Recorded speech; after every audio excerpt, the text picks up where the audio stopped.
I'd like to talk about something very different, which I do with Max these days. This has to do with lasers. And I could talk about this, for insurance. And I could talk about this for several hours, so it's actually a big challenge to make this into a small, comprehensive thing, which still has some meaning. When I talk to people about, I do stuff with lasers, most people whose artistic judgment I value look at me like, you do what? Because this is what usually people think about when they think about laser shows. And actually this video projector has odd colors because there's a lot of red here in my projection, but none here. Anyway, I was fascinated by lasers since I'm a little child. I went to physics labs and I saw lasers doing crazy stuff.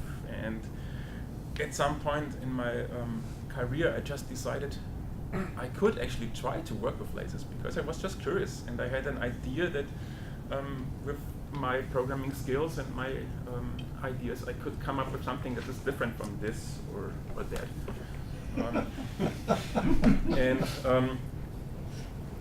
So out of complete naivety, I started, and it's a long story how I ended up doing my first installation, which was a very large-scale piece, and work I'm really happy about. And so I continued exploring lasers, and of course all controlled by Jen, and at this time still just MSP. And people asked me if I also start doing concerts with lasers, and my initial reaction was no, I don't, because it's too much effort, it's too expensive, it's just impossible.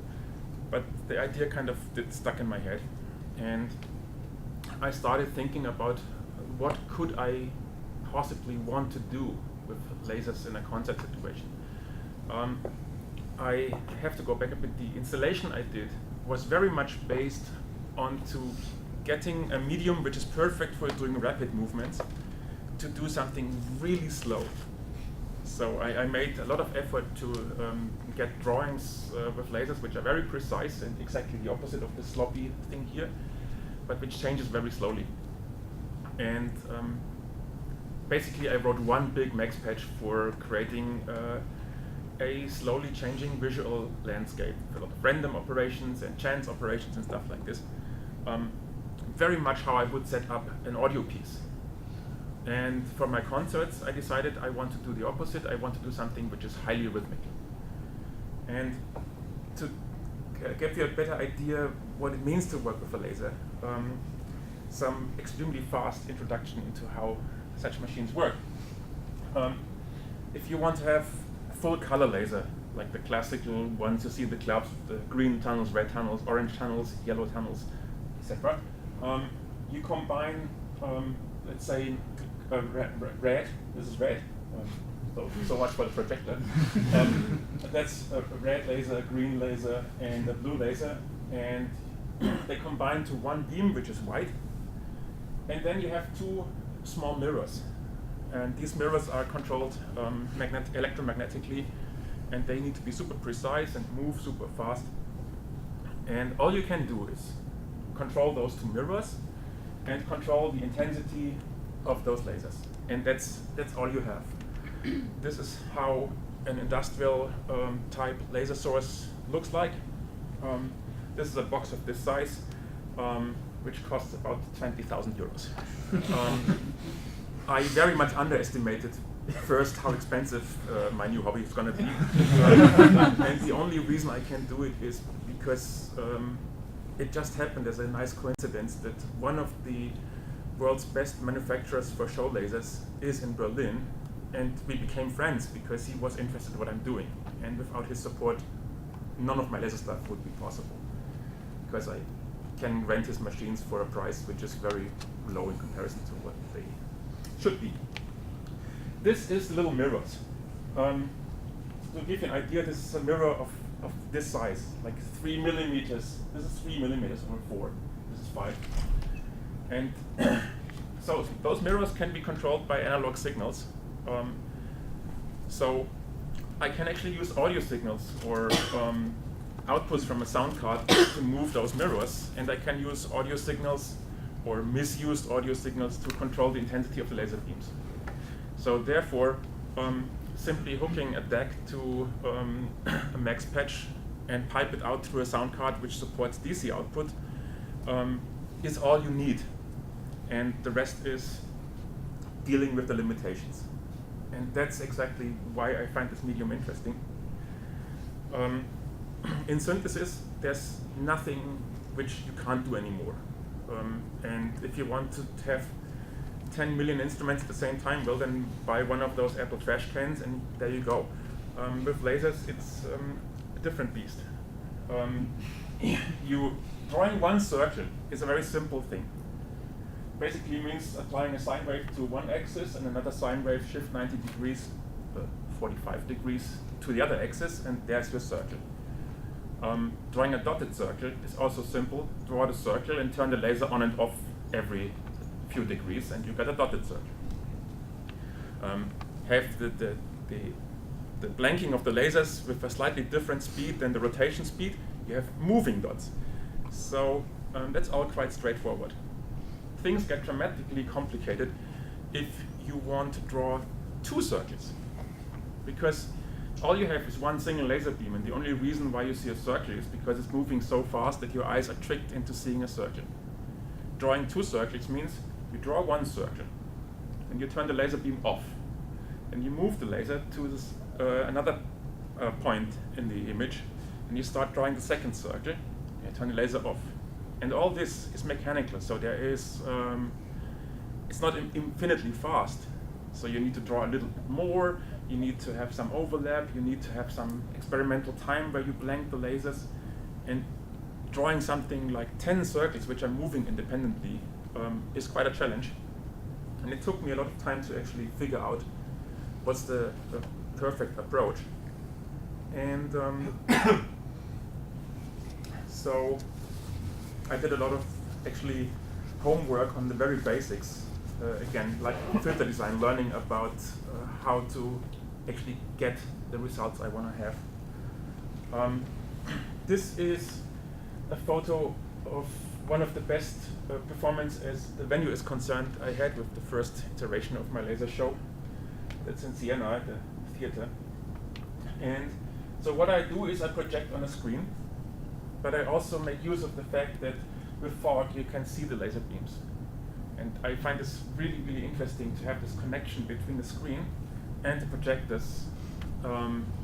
So I see it as a three-dimensional structure. And the sound comes mostly from the front, but also in later iterations there's a surround component. And I made one first iteration of my laser project based on a very simple idea. The idea was I want to treat the laser as a percussion instrument. So I draw very basic shapes, circle, a square, a triangle, etc., etc. And I use this as percussions. And I have other percussions, like acoustic percussions, and I kind of play a syncopated audiovisual rhythm. And my concept was to do this in an improvisational fashion, pretty much how I do club music. So lots of clips in live which have rhythms and lots of real-time interaction with faders which allow me to change parameters of the sound and parameters of the laser drawing. And I did this, and I was not entirely satisfied with the results. At the beginning I thought it's because I don't have enough practice. Because I felt that I noticed there's a few moments where the sound and the visual side and the overall pace works extremely well, and there's a lot of parts of the performance where I feel I'm more searching than finding. And I just did assume it's a question of practice. And I did maybe 10 or 12 shows, and after 12 shows I had a show where I had a kind of a nervous breakdown, and I decided it's all completely wrong. It's just totally wrong. All my programming, all my ideas, I can just put in the trash can. And I decided I need to have a different approach, and rewrote everything from scratch. This was last summer. And I decided that I get rid of the improvisation, that I do something which is entirely timeline based, something where I treat the whole idea much more as a cinema production, where I really have careful attention to timing, to details, to gestures.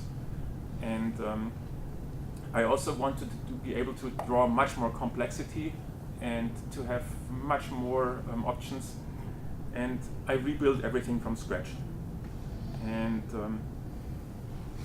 this is another interesting photo of why I like this medium so much. What you see here is nothing but I draw vertical lines which are moving and fog in front of it. And it is not video, it is not sculpture, it is something very, very unique. And this is something you never see in normal laser shows. There's never enough pace for looking at this. This runs for 2 minutes or 3, slowly changing. And you see how the fog is breaking through the lasers. And it's beautiful, and you have enough time to explore it. And there's sound which makes sense to it and not some Goa trance track. And this is something which is really nice by its simplicity. And within the simplicity, there is so much to discover, because these lines here, they all move because they all have LFOs. What is the exact speed? What is the exact interaction between the different lines? What is the exact overall pace? What is the brightness? So within those simple things, like saying, drawing vertical lines, which moving, there is an incredible amount of freedom of expression and an incredible amount of things you can do either good or bad. And this is the biggest thing I learned from this project, to really focus on expression in very simple terms again. Here is an example of some moving lines. So that's basically, I think, 3 lasers just drawing white lines moving. And here you see what the fog does in the space. I just go quickly through a few examples to get you an idea what I'm doing. Yeah. Robert, can I ask you a quick question? Yes, of course, always. I mean, you talk about the level of control in knowing whether you're doing something right or wrong, and how you can this precision instrument that is the laser, and then you present it and you're like, look how beautiful this fog is, and it's like totally chaotic and stuff like this. Have you ever thought about controlling the fog and making the laser more chaotic? Yes. Or something? No, as a matter of fact, the fact that the fog is so hard to control drives me nuts. Because the fog is really an issue. I need precise control over the fog. And it just happens if you are at a venue and the venue is empty and the air conditioner is off, everything is perfect. You adjust the fog machine so that it works. And then the audience comes in and every single person radiates 60 watts. And you have 800 people who are 60 watts. It's a gigantic heater. And the turbulences are completely different. Long story. There is a lot of randomness in there, but I spent a great time of making the randomness controllable. I will talk about it when I go to the Max page. This is all basically the preview for the real thing. Yeah. Is that the real recording? Yeah. There's another one which just shows a bit of the fast stuff. What you see here is letters. I decided I want to be able to draw a font. And this is another thing. I have an idea, and then I tried to find a solution. And suddenly I became a font designer. I never thought about fonts. But hey, if you want to draw a number, how does a number look like? I will show you how this is done in Max. I developed a small scripting language for defining a font. And once you have the font, you can also start designing actually signs which are not existing. So first step was I wanted to draw numbers. Then I thought, well, if I have numbers, I can do letters too. Once I had the letters, I thought now I can do arbitrary symbols. It's never ending. I always was aiming for something which limits me, and now I'm in a situation where I find the never-ending story again. Here's the dotted lines I talked about. And this is interesting. Here you see actually, this makes a slight curve. That's exactly the inertia of the mirror. So this should probably be straight towards the center. and it is not because of the slowness. I just want to be quick now so I have more time for the Max geek stuff later. It's very hard to film those things because the camera shutter does sometimes grab lines, sometimes it doesn't. So it looks quite different in reality. But what I like on this one is it's also basically I draw lines and I just measure the distance from the center and I applied a function which works as a lens, as a gravity lens. And this is in Gen 2 lines of code. And this is incredibly powerful. Sometimes coming from a brief idea to a realization is something of, oh yeah, let's do it, and I hack it, and it's great. And this here is one circle, which I modulate with a random rectangular waveform. So this is a rectangular waveform. So in a way, all I do there is nothing but synthesis. Just shift it to the visual side, but it's technically the same, and it's from my thinking the same too. Here is a few more things going on. So, and one last more complex example with some sound which comes out of the wrong channel.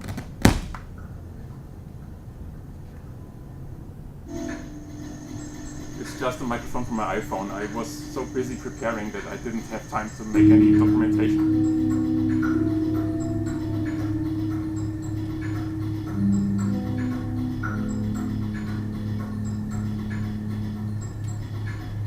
Let's go back to the first part here.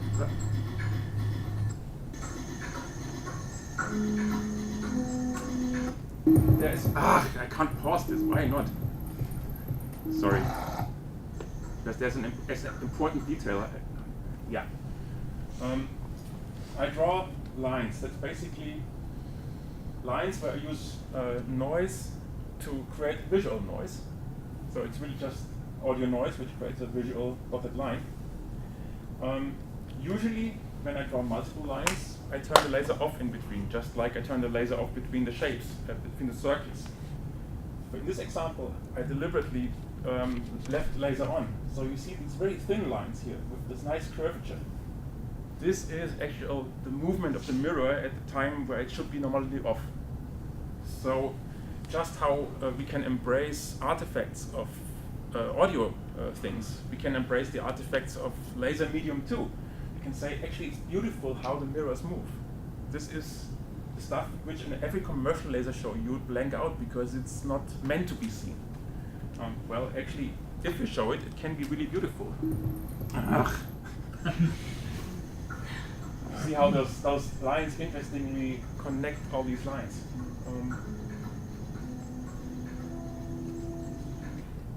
So, oops.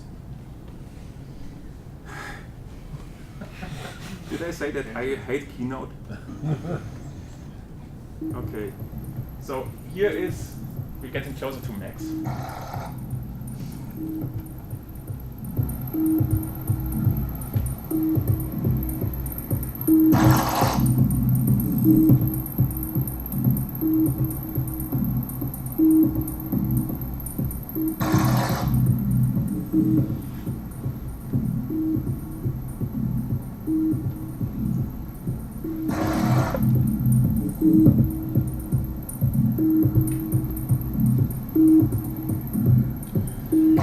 Sorry for the bad camera work here.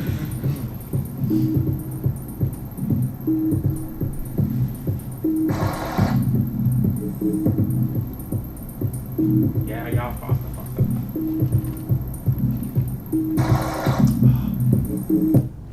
So, this is another important part. Yes. No, this comes in.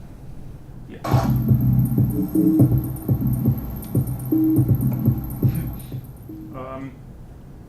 I had a very, for the second version of Lumière, I found one big problem with the first version, apart from the improvisational aspect, was there was no consistent relationship between what you heard and what you saw. because this idea of having a syncopation between audible events and the visual events sounds nice if you write it down, but it didn't work out as a means of composition for me. It was totally arbitrary. There's a bass drum going on and you don't see anything, and then there's a shape going on and either it has a sound or it hasn't, and it was just arbitrary. And so for the second version I decided I need to be much stricter, and I defined a very simple rule for myself. Every visual shape has to have a sound, and by doing so I created something which I call an audiovisual note. What I do sequence in live now is an audiovisual note. I place one single note somewhere, and this note defines a shape and a sound, and they cannot be seen separated anymore. And this means if I create a rhythmical pattern, I create it on the basis if the sounds make sense together and if the visual shapes make sense together. And this is kind of an arbitrary limitation, but a very powerful one, and it helped me to come up with pieces which now really look and sound consistent. And yeah. At least that you then it becomes possible to improvise it as well again.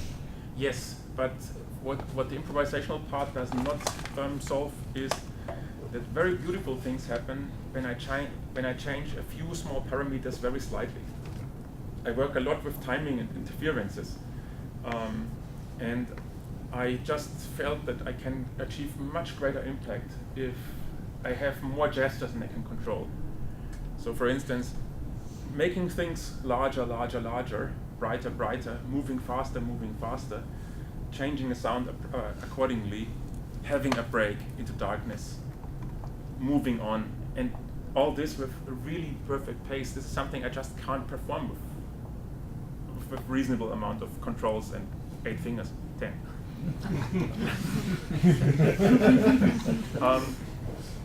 So I built this structure which allows me to synchronize those two things, and now I'm ready to actually go into Max land. Now I go back to the ladder. I show you first a nice diagram. I think this is the most complex Max project I ever did, and what happens is I have 3 computers in use, which is a bit an absurdity, but that's unfortunately necessary. One laptop is containing a live set, and this live set contains the score, which is an arrangement of MIDI notes and controllers. And there is, I use 4 lasers, because 4 lasers allow me to create it's a compromise of complexity and portability, and costs. So 4 is what I use. I have 4 tracks in live, 4 MIDI tracks, and those MIDI tracks contain a very simple Max for Live device, which simply allows me to automate 24 controller knobs. It's very dumb. Just send out 24 controller messages. And I have one device which is a synthesizer in Max for Live. I'll talk about this in detail later. This synthesis engine basically creates the sound which is bound to every single MIDI note.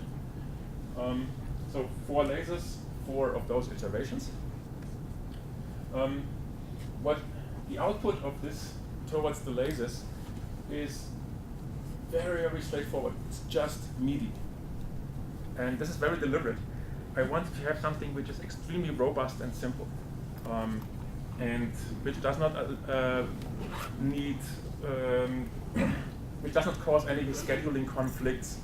If you work with Max and you try send and receive between Max for Live and Max, it doesn't work, and there's a lot of constraints there. MIDI is such a stupid protocol. MIDI works. So I send out MIDI notes, control changes for articulation, and program changes. My shapes are organized in such a way that each piece has one program change, and I have up to 99 notes, which equals 99 shapes plus sounds per piece. So that's my vocabulary for each piece, and that's more than I need. The most complex piece I have maybe uses 30 shapes. Also, since I have those 24 parameters, and I play 4 of those voices at the same time, I can get a lot of variety out of this. And yeah, Matt? Does that mean that you practically only use 30 notes in this composition? 30 notes per piece. Yeah, exactly. I use 30 notes, but a lot of automation. But hey, 30 notes, that's 30 percussion instruments. That's quite an ensemble. So this stuff goes out from live and goes into a Max patch, which is the shape editor. And this is where I actually define the shapes.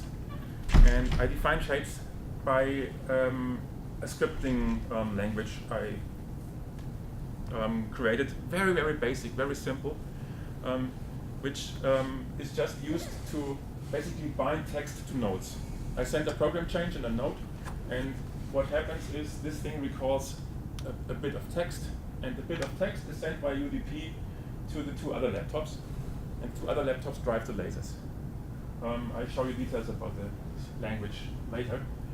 The other 2 laptops run one Max patch, which is a shell, and which does the parsing of the incoming data, and it looks if actually which data is used for which laser. And the shell also does actually load 2 top-level Max patches. And that's a very interesting thing. If you have 2 different top-level Max patches, they run on different. They can run on different cores. So by doing this, I optimize the performance. And since I need to do it with 96 kilohertz sampling rate to be fast enough, this is a really, really important issue for me. So the shell opens 2 Max patches, and those contain the gen madness for creating the shapes. So we have 2 of those which do exactly the same, and well, the output goes to the motor sound cards, and they drive the lasers. And the audio comes, of course, from here. And let's have a quick look at the way how I define shapes. Well, let's go back to this one. So these are the user interface of the shape generator. This is the CPU load. This tells that actually the host is running and up. And these are the 2 instances of the machine which drives the laser. This window is the output of the shape generator. This window is the output at the end of a more complex process, and this is the final output basically to the lasers. And this is the 3 colors I use. My laser is not RGB. It's yellow and blue, which creates a fantastic white, which looks very different from RGB white, plus additional red, which I don't need to use for creation of white, and therefore I can contrast red, which is created with blue and yellow, and I can achieve a color which you cannot achieve with video. It looks very different, and I can get also very saturated orange and things like that because I can mix yellow and red. It's a fantastic color, sonic visual color. This here is part of the scripting language. This is transfer curves for the laser diodes, and so let's go to the scripting language. My idea was I wanted to find a very, very simple way to tell the lasers which shapes to draw, and so I thought that the easiest thing to do is really text-based.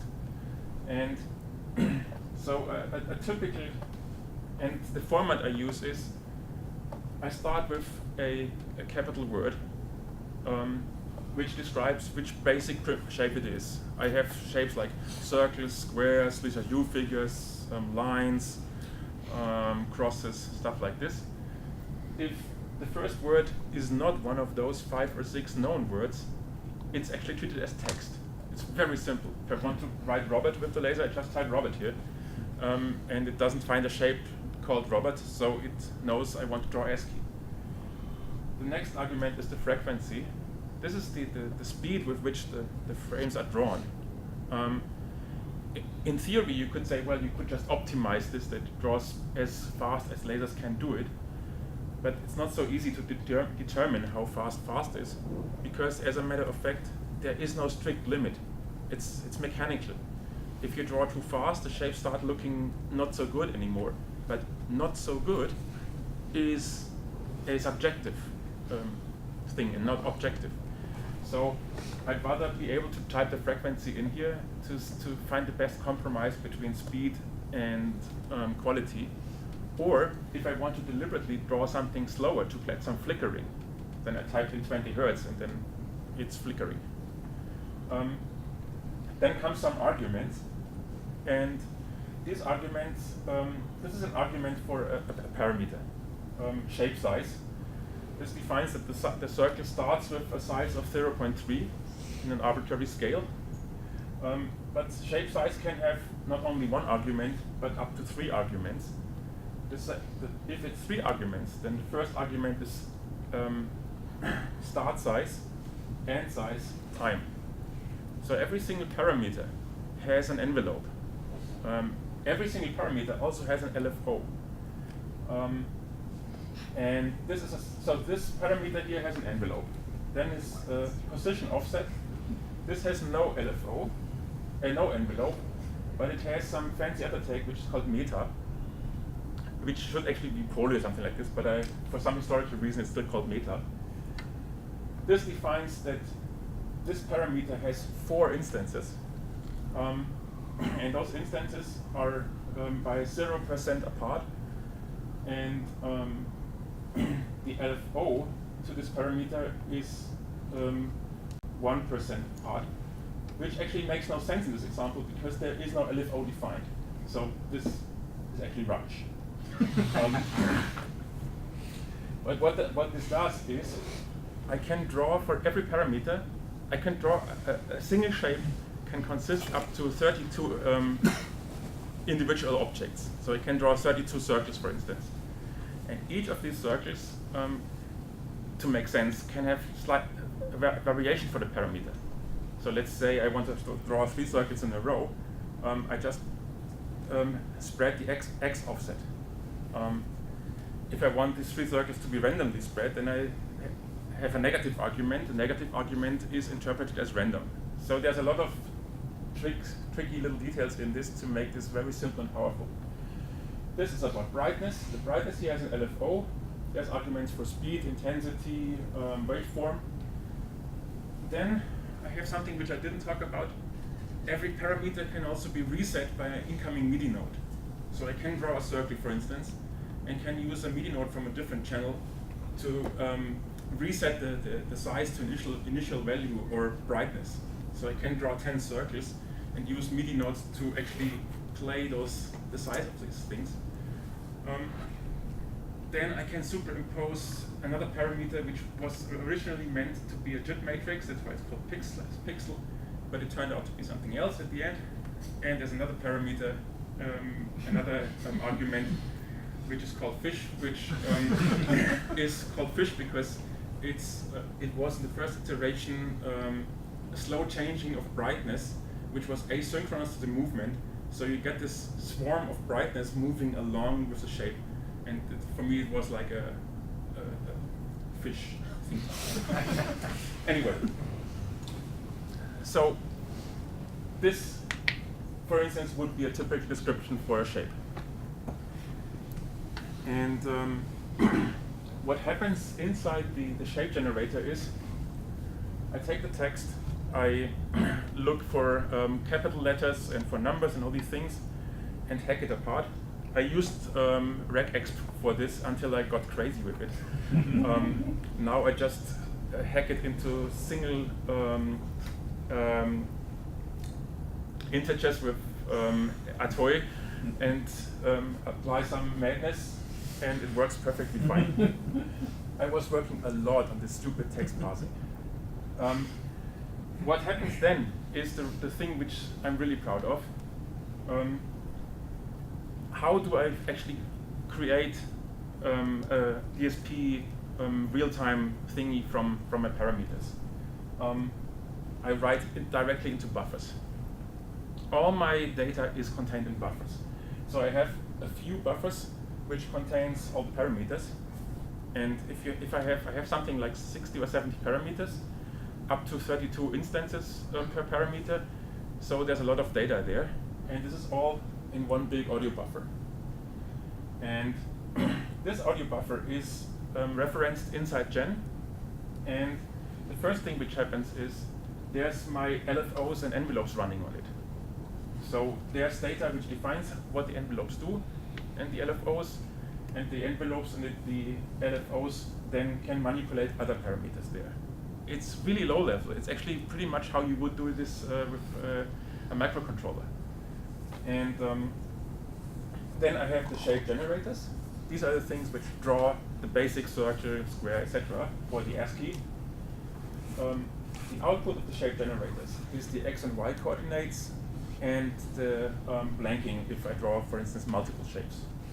Then I have shape modifiers. Those are for, this is the equivalent of an oscillator. The shape modifiers are the equivalent of filters. Aspect ratio, size, rotating, mirroring, all kinds of transformations. Then I have position generators. The idea is if I want to have lots of things moving around randomly, there's one thing which just makes the random movements, and I superimpose the shapes on top. So this creates the positions, and they have also LFOs and envelopes, like every single parameter. It's really, really a powerful modular system. I never expected it to work so well. I merge all those, and the output is already something which is very complex. And then I have another set of global modifiers, which is again basically a set of filters, quantization to get shapes with heads, rough curves, delays between the X and Y axis, which completely destroys the shapes, all sorts of other transformations. And then this is all so far only for the mirrors.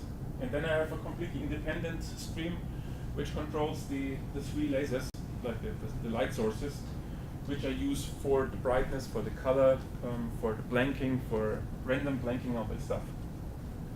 And, well, that's basically it. And let me show you now a bit more pace how all this madness actually looks like in reality. It's a bit hard to actually really show it because I would need two computers and all these things. But just I leave the sound out because it doesn't make much sense now. Does it do?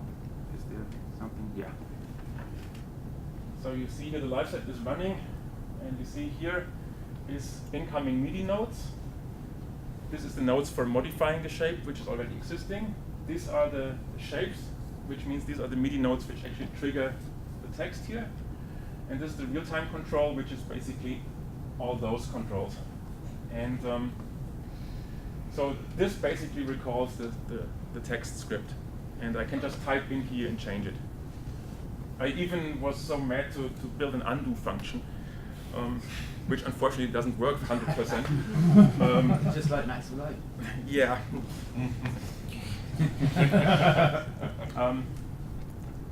This is my parameters.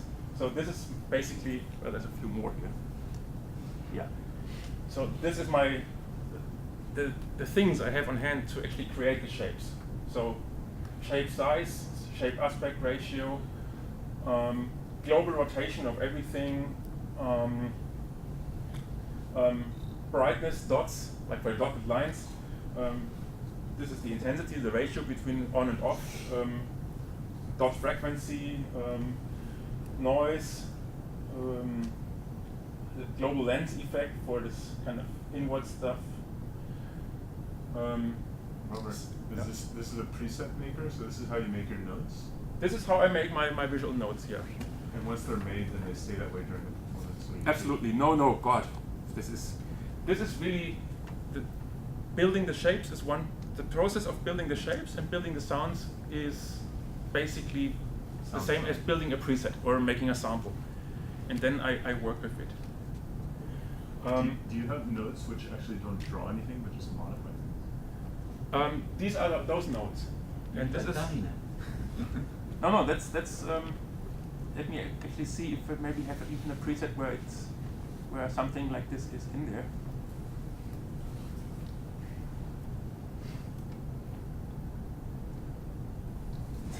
Don't. I have to stop this. No, actually offline.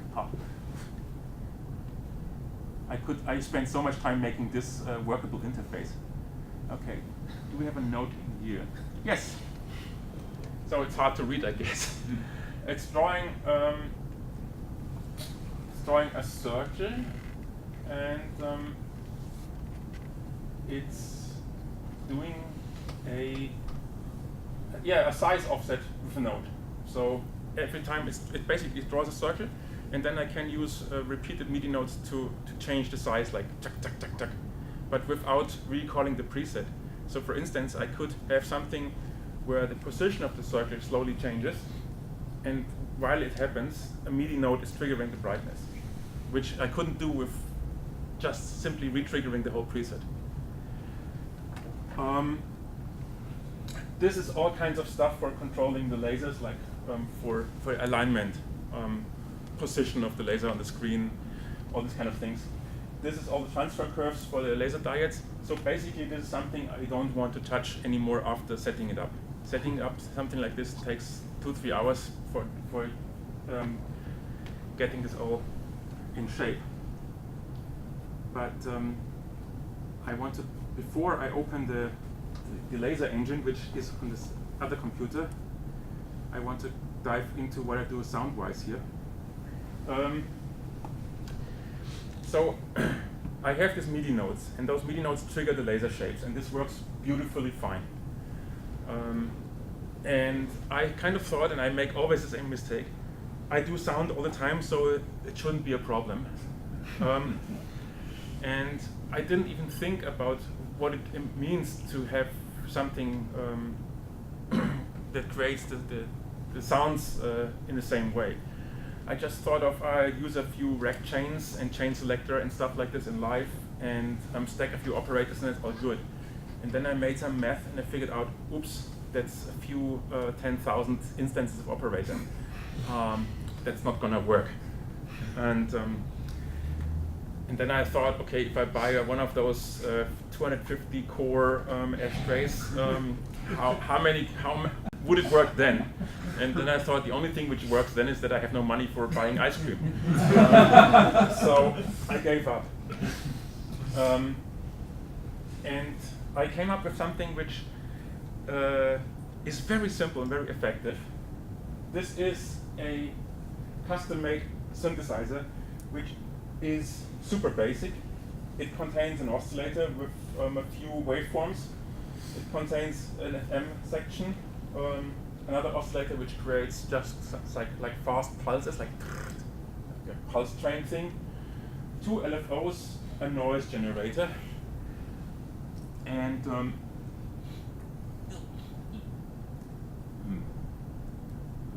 how can I? And a volume envelope. None of this is very exciting. The only reason why this is like this is it's very similar to actually this. It creates signals which are sonically very similar to the signals I use for the laser control.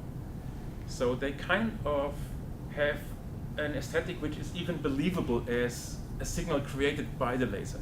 I draw a dotted line and I hear and I draw a circle and I hear a low sine wave.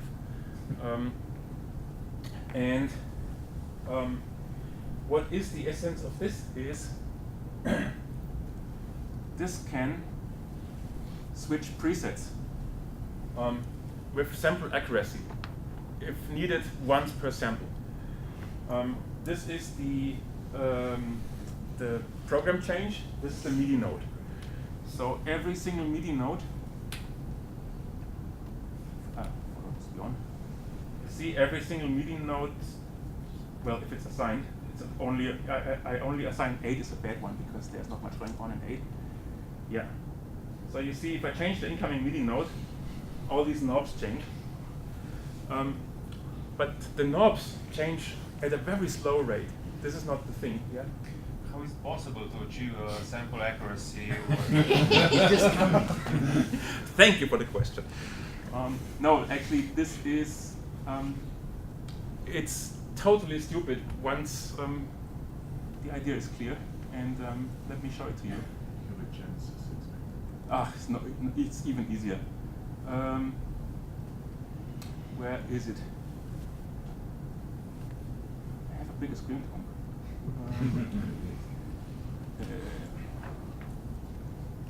Actually, so here's all my, yes.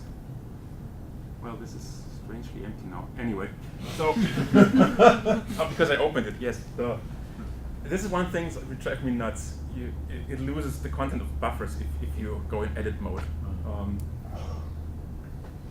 So my presets are stored in an audio buffer. And if I change presets, all I do is I swap the pointer to the audio buffer. And of course, I can use it every single sample. And so I change a preset, I swap the audio buffer, and at the same time I send a click to the envelopes. So I restart the envelopes, and the envelopes already have the new data from the new audio buffer, and they're ready to roll. And so if here is the peak with the data, and here's a defer low for the GUI. So if I change this very often, this GUI gets updated very, very slowly, and all the audio handling is done in a gen patch. And let's open this one and zoom in so that you finally see something. Okay, why not?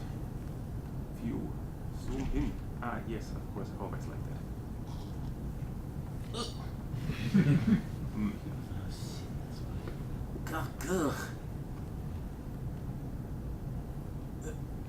I have no idea why I can't zoom where I want to.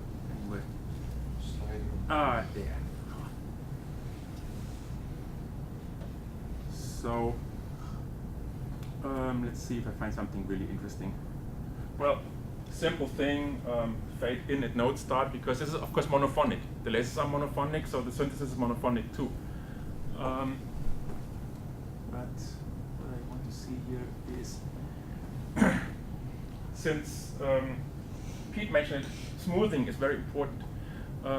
What I do with the laser shapes is all the real-time parameters I change are also interpolated with a very long interpolation time. So, for instance, I have a real-time zoom on a fader box so that I can zoom in the shapes during the performance. Unlike with video, I have no hard limit. This is really, really cool. If the laser is turned off, it's not there. So there is no black pixel. It's just not there.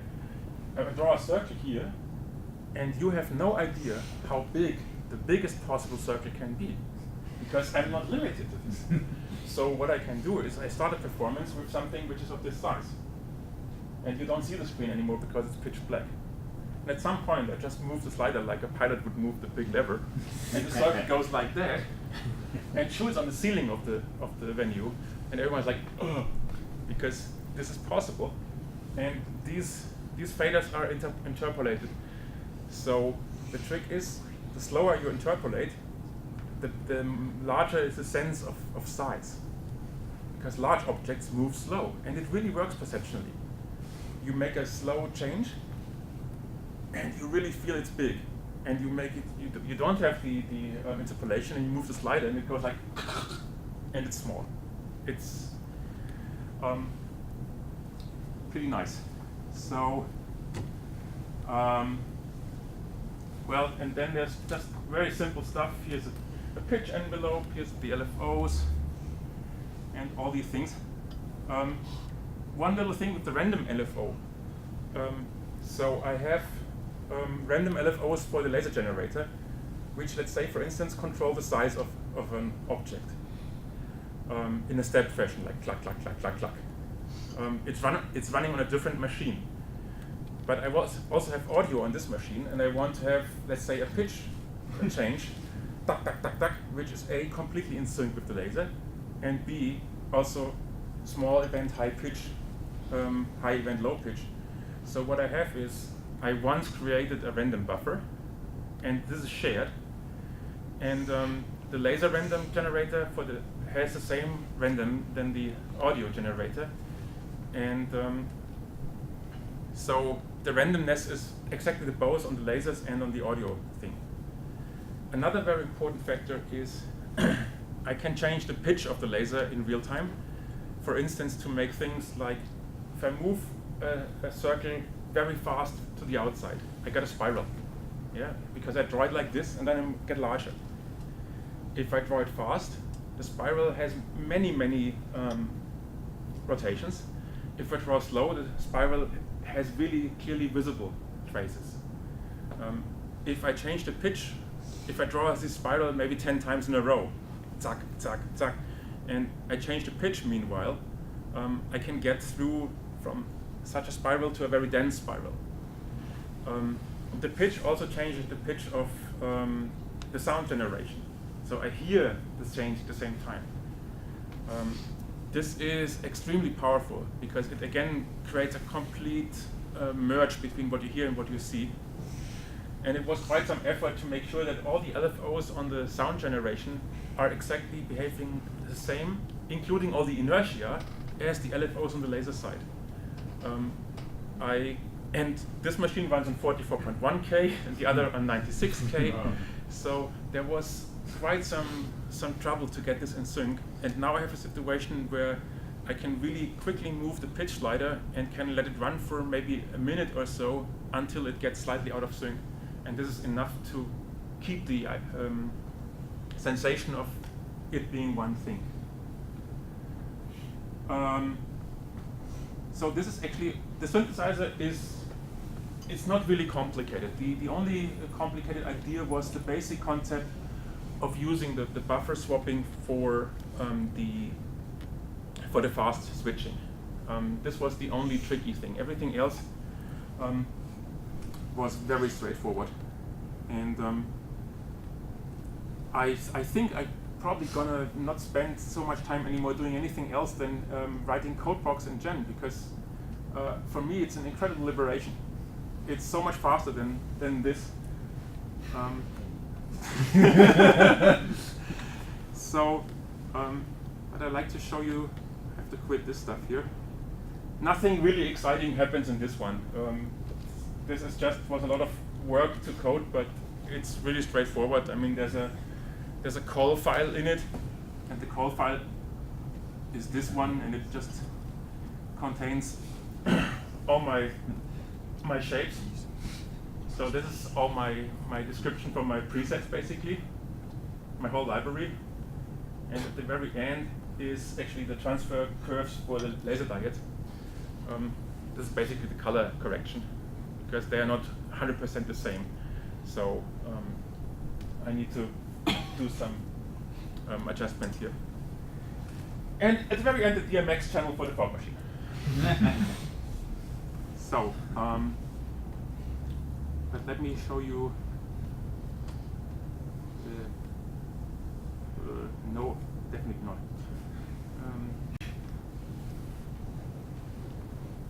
I was extremely big. I had the premiere of this the day before yesterday, so my desktop looks like this because I was doing nothing but working on that.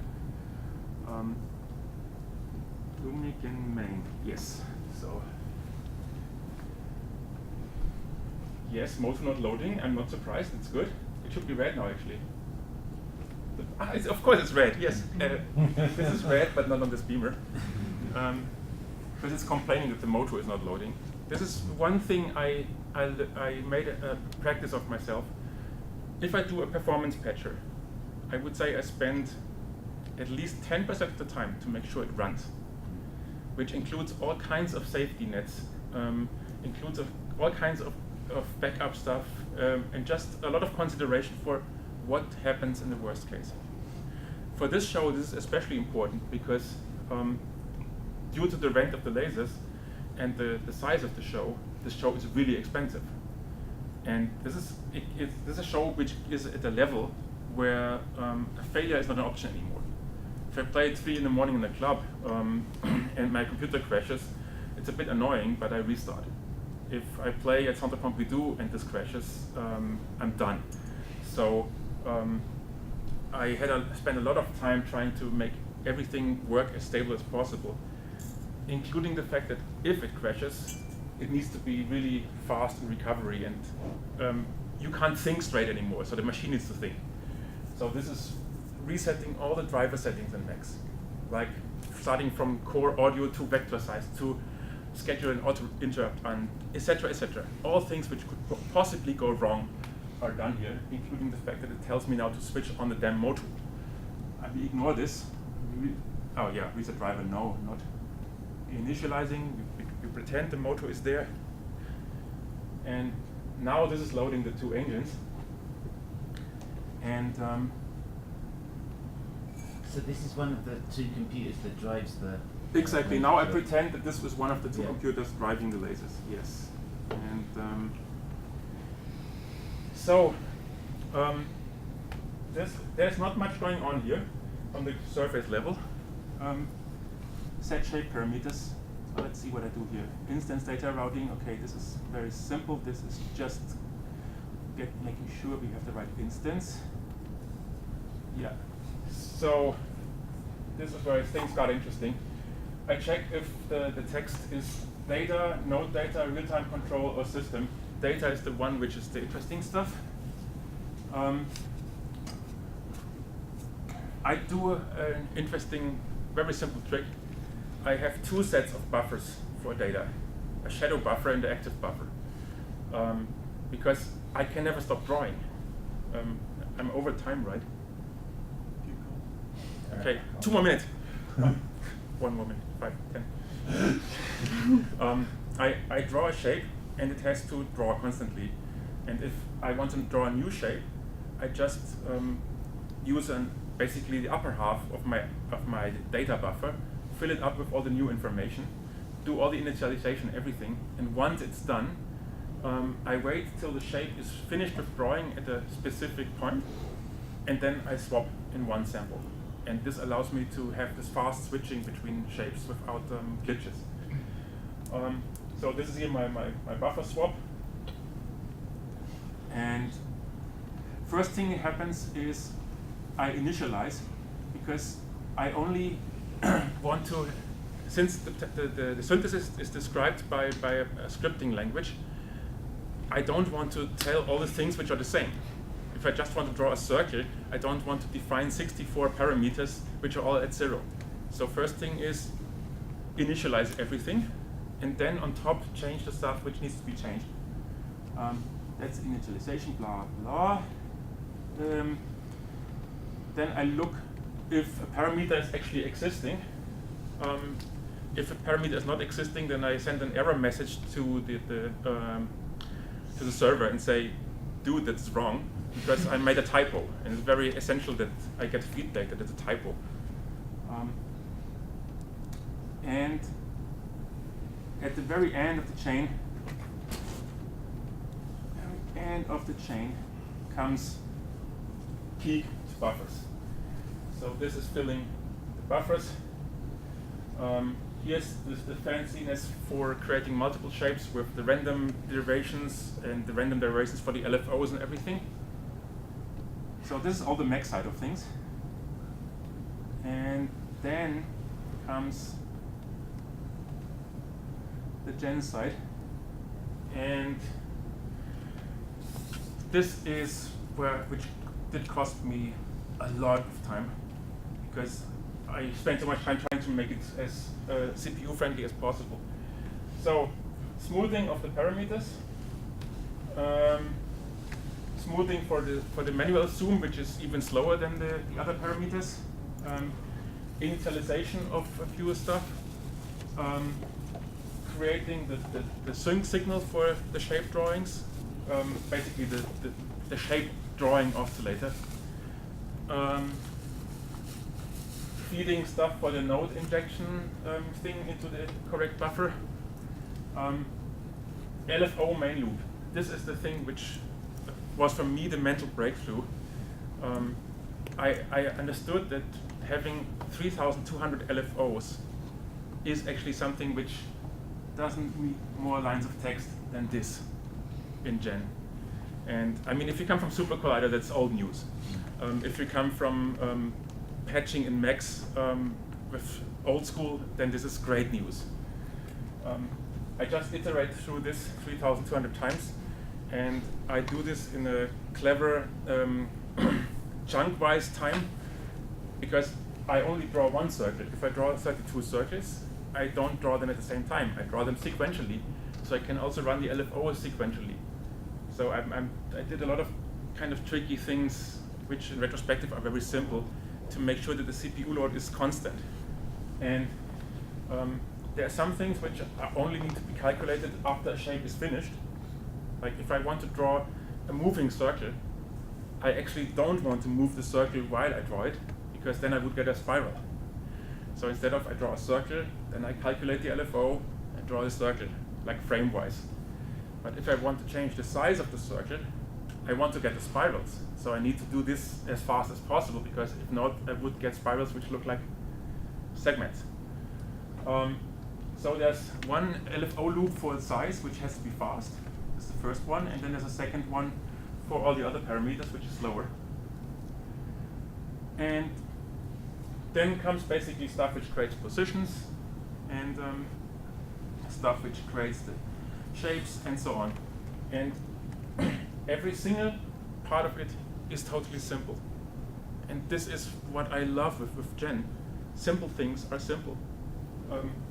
This is the AM frequency modulation for the size. That's all. It just addresses the right buffers, and that's it. And with a few comments in there, this is easy to read. This is far more easy to debug in 10 years, I hope at least, than a lot of Max objects. And now I'm done, because I'm over the time massively. Questions? Yeah. Is it not possible to like render your show, because you are not changing things during the show? You said so you could actually render your show. Actually, rendering would simply mean recording the audio output. Yes, totally, because I send audio to the lasers. Yeah. And that's what basically all commercial shows basically do, because they can then apply all kinds of optimizations for the movements, etc. First of all, I like the fact that it's real time. Geekness. It's running in real time. It's happening now. It's nice. But I have a few things which I change, and these things are essential for me.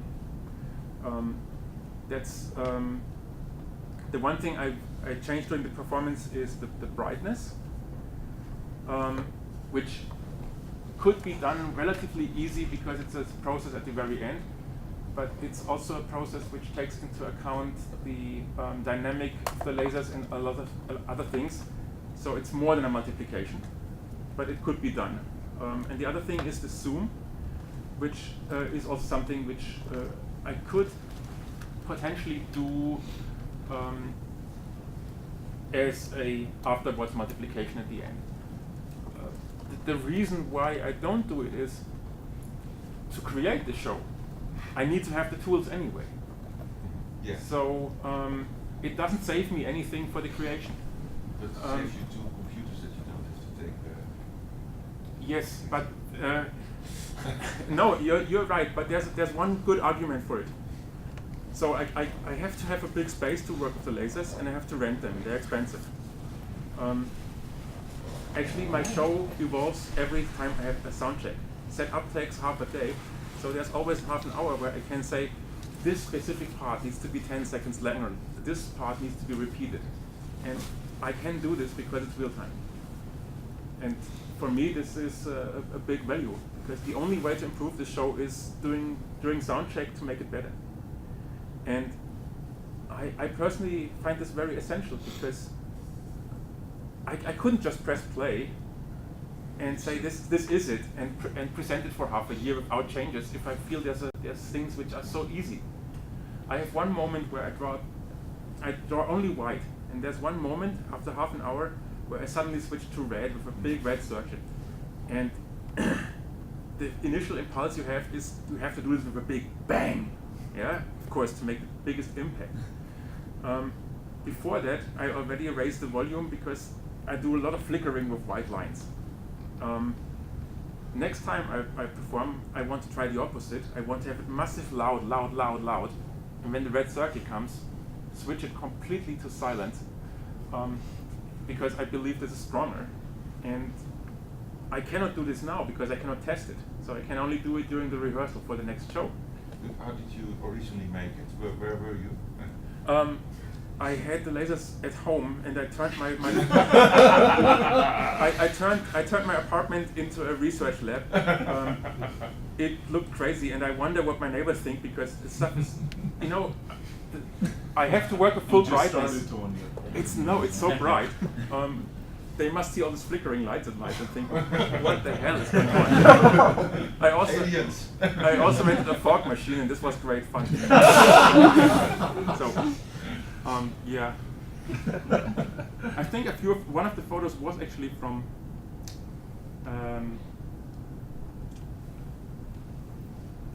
hello. Yeah, so this is at home. Here's behind the screen is actually my clothes.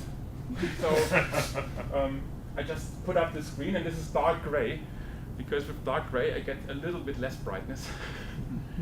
And so here is the screen, it's maybe there, and there is the lasers, and everything else which was in the room is somewhere on the on the sides. And I could only do this because I was able to get the lasers there for 2 weeks, non-stop, without paying for it. And this is, I'm so happy about this coincidence that I met this person, and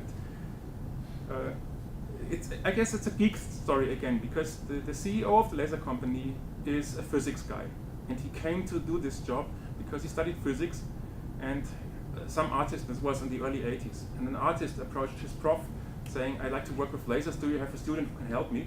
And the prof just pointed to Michael Sollinger and said, this is the student I would recommend you. And Michael started working with this artist on laser stuff, which at this time was big water-cooled gas things. And afterwards thought, this is a really nice thing to do, and started the company. And he is by heart an engineer interested in the arts, and not a businessman.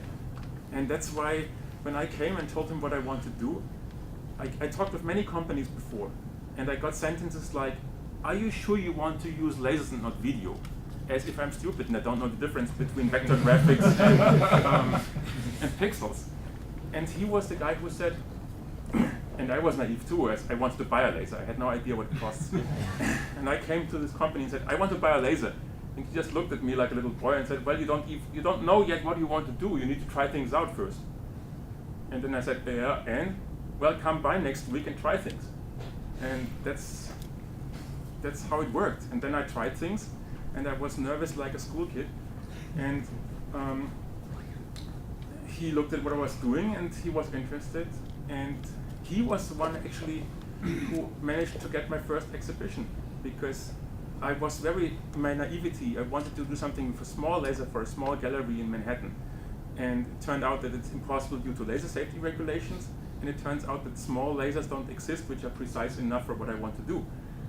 So at some point I had this idea, and I had a first concept and the first messy Max patch which does great thing, and no way to show my work anymore.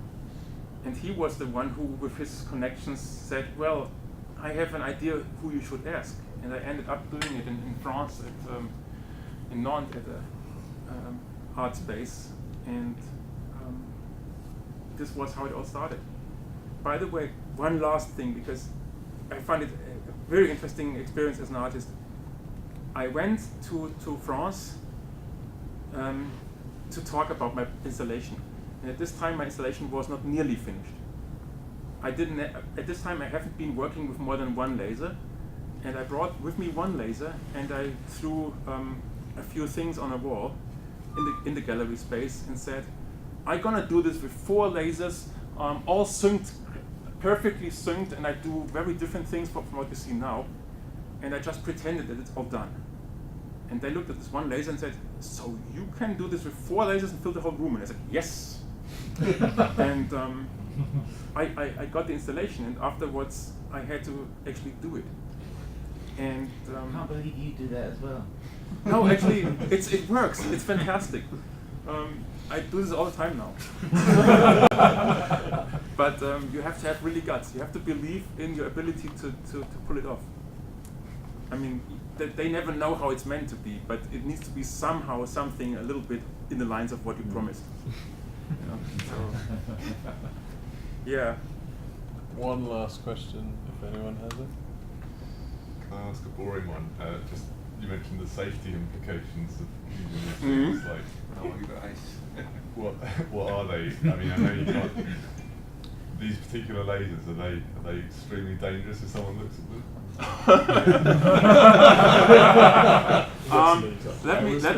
How do you get around that? Do you have a nightmare situation? Let me see if I find the appropriate video. Where I is was it? going to ask you a similar question. I'm not sure.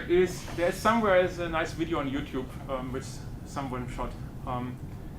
These lasers have a continuous output of up to 8 watts. 8 watts focused on a thing of weight 4 to 4 millimeters. Okay, anecdotal story. I went to Michael Sollinger's office, the laser guy, and after I was there for a few times, I noticed that there's one really, really small laser, blue laser, constantly on, and it's pointing towards a black cooling thing, and there's some measuring equipment below. It's a long-term test for stability of this laser. And it didn't look very big, it was just a small thing. And at some point I was wondering, how bright is it actually? I put my hand in it, and I put it out very fast. So the lasers I'm using, if you put your hand in it, you remove it quickly. If I make a mistake, on my gray sheet, I have 4 holes. You can easily lit up a cigarette like this. And the reason why you need this intensity is, well, on this beamer, the intensity is always spread out over this whole area. On the laser, you have one single beam, and the only way to spread it out is by speed. So if I draw a circle on a 5 meter diameter, 5 meter radius circle, that's 30 meters diameter. If this circle needs to be bright, then it needs to be the equivalent of a lot of small laser pointers doing a steady thing there.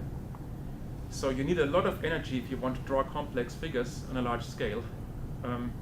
And this is why the laser, if it's steady, is really, really dangerous.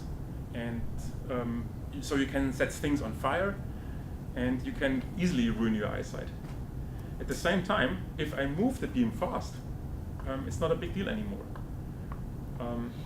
But you have to trust that it moves fast. So if your meters get stuck, then you have a problem. I don't have a problem because in order to be allowed for those shows, you have to have tons of safety stuff built in. And the laser itself has a so-called scan fail safety.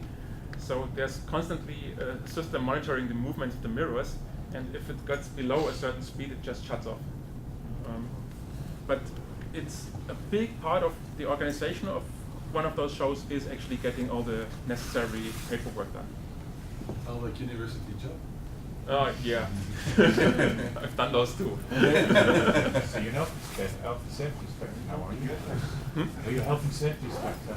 No, I'm not health and safety inspector, but I should be actually a laser certificate blah blah. Can we And I'm still not. Can we thank Robert very much for his talk?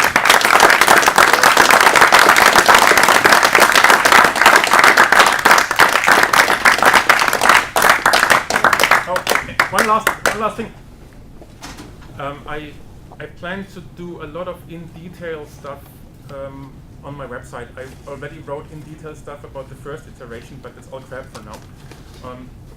And I will probably make a lot of detailed information about the patch public, because I find it just a nice encouragement for people to do stuff. And I believe in the fact that sharing is an essential part of this whole community.